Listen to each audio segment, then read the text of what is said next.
So with that, I'd like to turn it over to David Kemp to talk about voice and wearables, another great chapter in the book. Thanks, David. Turn it over to you. Yeah, awesome. Thank you so much. This is awesome. I'm really enjoying this. Everybody so far has been so good, and I'm excited to hear everybody else. So I'll just get going here. I thought for my time, what I would do is sort of give everybody an idea of how my thought process went in terms of how I created my chapter. And so for starters, just a little bit of background on me. I come from the hearing aid industry. So I have older adults are very top of mind for me. And they were sort of the main focus that I took with this chapter. And what I wanted to do for this was to start by highlighting some key stats. Some of you might be really familiar with these, but we know that we're getting, the baby boomers are getting a lot older. So 10,000 baby boomers turn 65 years each day. This is going to occur from 2011 all the way to 2030. Pew is projecting that baby boomers will comprise 18% of the total population by 2030. And we also know that we're getting older. So the life expectancy is expected to continue to climb, due to different advances in medicine and health. And a lot of the folks on the call here will probably be familiar with that. But you basically have this sort of like impending demographic change where everybody's just getting significantly older. And I think one of the big sort of knock-on effects of that is the caregiver shortage. This is something that I think is going to be a looming sort of issue that we're going to need to augment and use technology to somehow augment that type of profession. And so I pulled a stat from Paul Osterman. He's a professor at MIT, and in his book, Who Will Care for Us? Long-Term Care and the Long-Term Workforce, he says that by 2030, there will be a national shortage of 151,000 paid direct care workers and 3.8 million unpaid family caregivers. By 2040, the shortage will swell to 355,000 paid workers, and the friend and family shortfall will be a whopping 11 million. So who's going to take care of all of these baby boomers and older adults that are just going to be living longer? And that's kind of like how I even got into this space. That's why I became really bullish on this idea, was this idea of like, well, what if you put a voice assistant in a hearing aid? That's how I got involved in this whole space, was that thought. And so some of the different sort of like complementary data that helped to get me there was something that I read a while ago, 5 years ago or so. It's Chris Anderson, who is the CEO of 3D Robotics. He's a very brilliant guy, and he wrote this article one time that I came across, and it stuck with me. But I think that if you look back at the 2010s, one of the things that you can really characterize that decade is what he has defined as the peace dividends of the smartphone wars.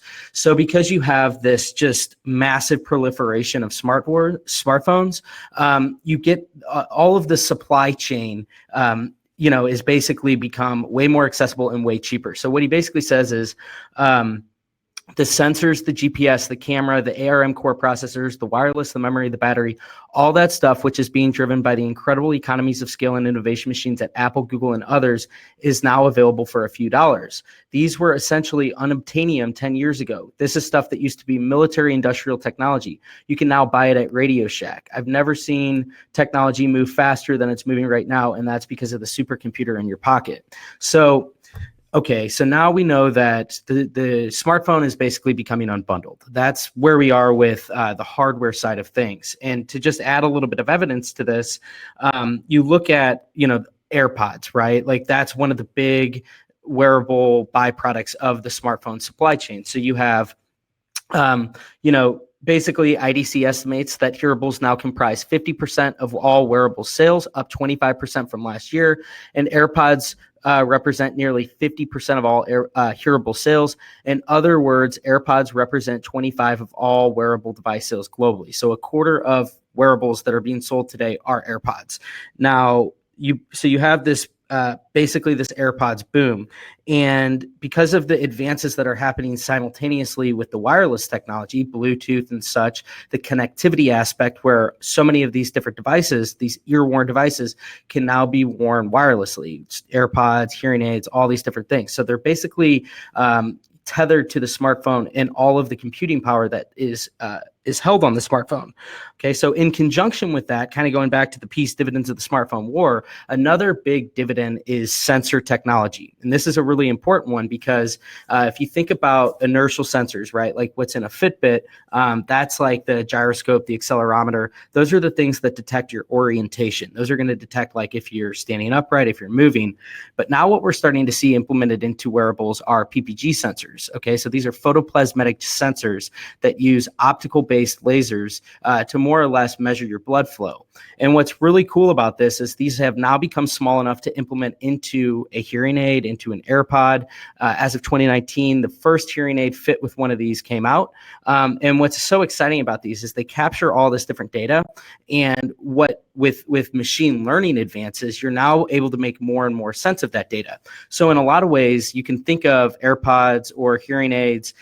Likely one of the ways that these are going to be utilized is data collectors, physiological data collectors. And I know there's probably some concerns around like HIPAA and all that. So I don't have time to get into that piece, but just know that they're at least capable of detecting all of these different types of things. And so just this year, what we're seeing is that these PPG sensors, due to the advances in the machine learning, they're able to now capture more metrics, for example, blood pressure. And they're able to do that because of the way in which they can detect the patterns within the machine learning and the data. And so while this is all going on, so this is the hardware side. On the voice side, what we're seeing, I have a stat here from VoiceBot, which is that you're basically seeing this increasing demand for more access points to a smart speaker, to a voice assistant, right? So VoiceBot survey was that an average number of devices per owner rose from 1 device to 2, with 40% of smart speaker owners indicating that they own multiple devices, up from 34% a year ago. So if this trend is indicating that people want more access points, for me, what that means is that basically hearables and what I really focused on in my chapter is hearing aids serve as this awesome place for a voice assistant. So if you start to kind of marry up these two things together, data collection, voice assistant access, what you start to see is that the voice assistant can play the role of what I define as like nurse Siri. And what I mean by that is that it's basically taking all of that data.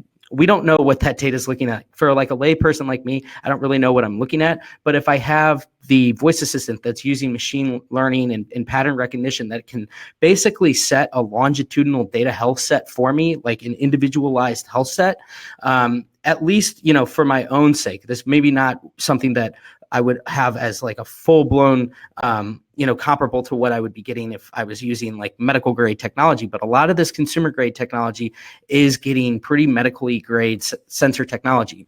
And so you think of, okay, so you're capturing all of this different type of data now. What you're getting to are, as I outlined here, for example, the ECG and PPG data being collected might be indicating a blood clot forming, only to be caught by the assistant, leading to a notification for the user of what's happening and potentially even a time frame as to when to expect something as severe as a stroke or a heart attack.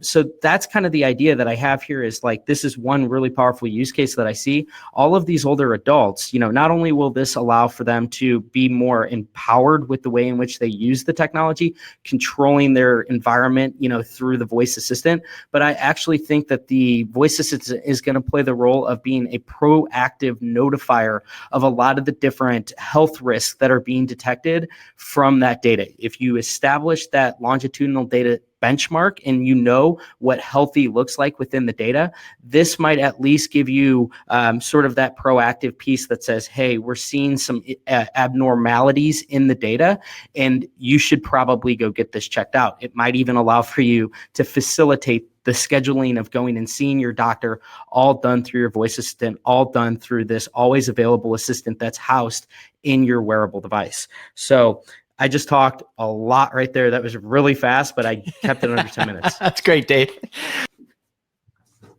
Thanks so much, Dave. It's a challenge, right? We want to get in so many speakers here, and I know everybody has got so much content to share that it is a challenge. But you did an awesome job, and as everybody else, like this is, as you know, I mean, just the wearables, the hearables industry is just exploding, and so it's such a critical part of this. So thank you so much